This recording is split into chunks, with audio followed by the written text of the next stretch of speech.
Hi ഇന്നിപ്പോൾ ഓഫീസിലെ ഒരു ഉച്ചയൂണ് വീഡിയോ ആണ് കേട്ടോ. ഒരു 12 മണിയൊക്കെ ആയപ്പോൾ ഞങ്ങൾ ഇൻഫോ പാർക്കിൽ തന്നെയുള്ള Cloud9 എന്ന് പറയുന്ന റെസ്റ്റോറൻറ്റിൽ ഊണ് കഴിക്കാൻ പോയിട്ടുണ്ട്. അപ്പോൾ ഇന്ന് നേരത്തെ വന്നതിൻ്റെ കാരണം ഉച്ച കഴിഞ്ഞ് ഞാൻ നാട്ടിലേക്ക് പോവാണ്. ഒരു 2 മണിയൊക്കെ ആകുമ്പോൾ ഇറങ്ങും. അതുകൊണ്ട് നേരത്തെ ഊണൊക്കെ കഴിച്ച് റെഡി ആയിട്ടിരിക്കാമെന്ന് വിചാരിച്ചു കേട്ടോ. ഇന്ന് ഞങ്ങൾ പറഞ്ഞത് ഫിഷ് കറി മീൽസ് ആണ്. സാധാരണ നമ്മൾ നോർമൽ മീൽസ് ആണ് പറയാറുള്ളത്.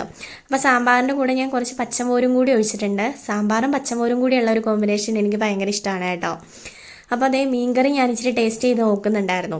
അപ്പോൾ മീൻകറി ടേസ്റ്റ് ചെയ്ത് നോക്കുന്ന സമയത്ത് ഒട്ടും ടേസ്റ്റ് തോന്നിയിട്ടില്ല. മീൻകറി ആണെന്നേ പറയത്തില്ലായിരുന്നു ചാറൊക്കെ കൂട്ടുമ്പോഴത്തേക്കും. ചൂരമീൻ കറിയായിരുന്നു.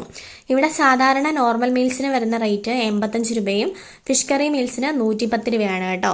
അപ്പോൾ ആ എമൗണ്ടിന് ഇന്നത്തെ ഊണ് കുറച്ച് നഷ്ടമായിരുന്നു. കാരണം കറികളൊന്നും അത്രയും ടേസ്റ്റ് ഉണ്ടായിരുന്നില്ല. പിന്നെ ലാസ്റ്റ് കിട്ടിയ പായസമാണെങ്കിലും എനിക്ക് ഇഷ്ടപ്പെട്ടിട്ടില്ല. പക്ഷേ എമിലി ചേച്ചിക്ക് പായസം ഇഷ്ടമായി എന്നൊക്കെ പറഞ്ഞിട്ട് കുടിക്കുന്നുണ്ട് കേട്ടോ. അപ്പോൾ ഞങ്ങളെല്ലാവരും ഊണൊക്കെ കഴിച്ച് കഴിഞ്ഞിട്ടുണ്ട്. വീഡിയോ ഇഷ്ടപ്പെട്ടാൽ കൂടെ കൂടണേ.